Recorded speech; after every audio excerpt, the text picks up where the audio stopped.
Aquaria KLCC. The fish who swam backwards through time.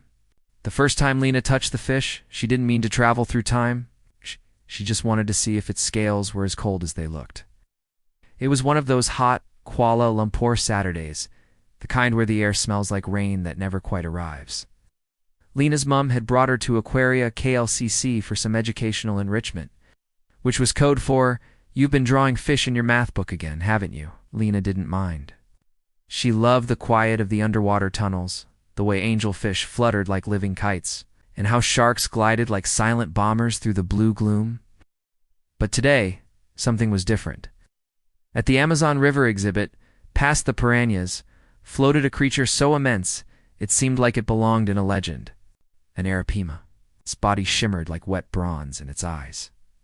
They didn't just watch, they waited. Lina pressed her palm against the glass, and the glass disappeared. Whoosh. 1 second.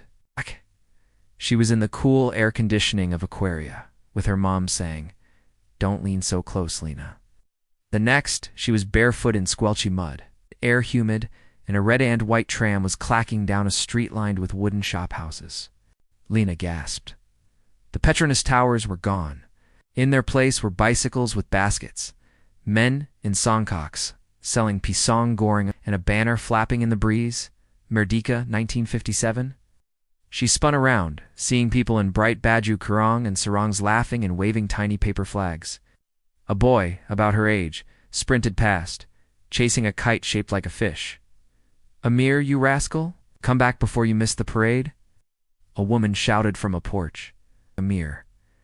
Lina's breath hitched. That was her grandfather's name. The boy turned for just a second and grinned. His eyes sparkled, just like the arapaima's scales. And then whoosh, the world blurred. She was back at Aquaria. Mum hadn't even blinked. "Lina, you okay?" "You zoned out." Lina looked down. Tucked in her pocket was a crumpled ticket stub. Grand Majestic Cinema. The 31st of August, 1957, 2 p.m. show admission. 30 sen. Her hands trembled. That night, she asked her grandmother, Maxic Salma, about Grandpa Amir. Maxic went quiet, stirring her diateric slowly. "A river child," she finally said. "Always down by the Klang. One day, he didn't come back. We just found his sandals, left by the water." Lina pressed. "Did you look for him?" Maxic's eyes grew shiny. "Every day for a year. Then, you learned to carry love without a body." Lina couldn't sleep.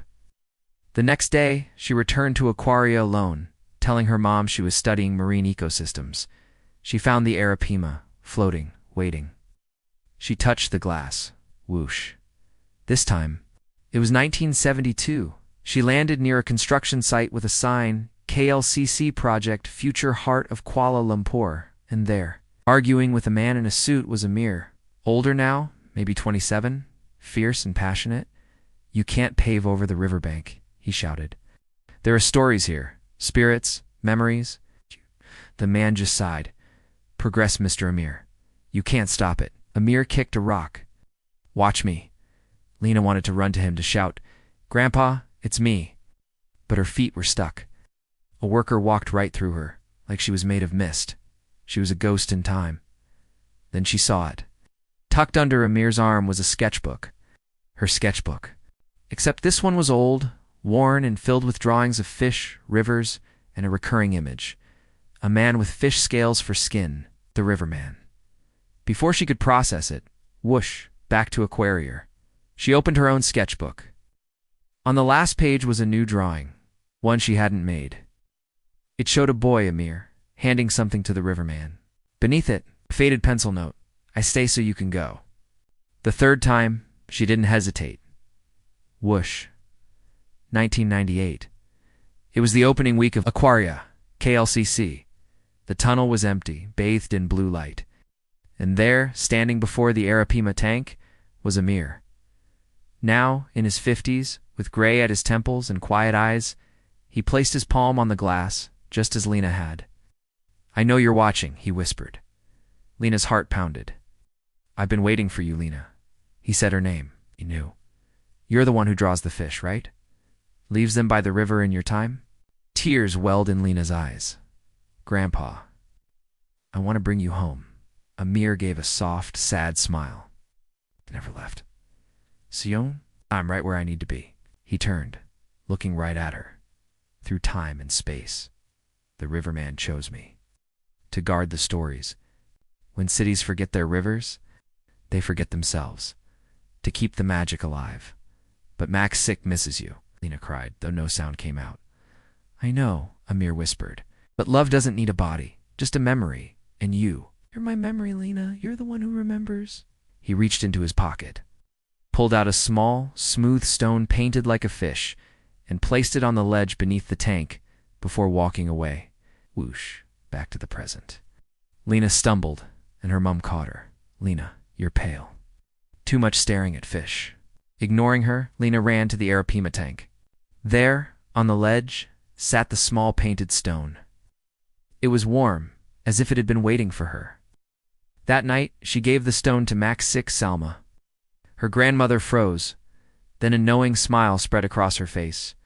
He gave you this, didn't he? He always did love leaving little treasures. Lina took a deep breath. Mac's sick. Grandpa didn't disappear. He stayed. To protect the river. Mac's sick closed her eyes, squeezing the stone. I always hoped that he chose something beautiful.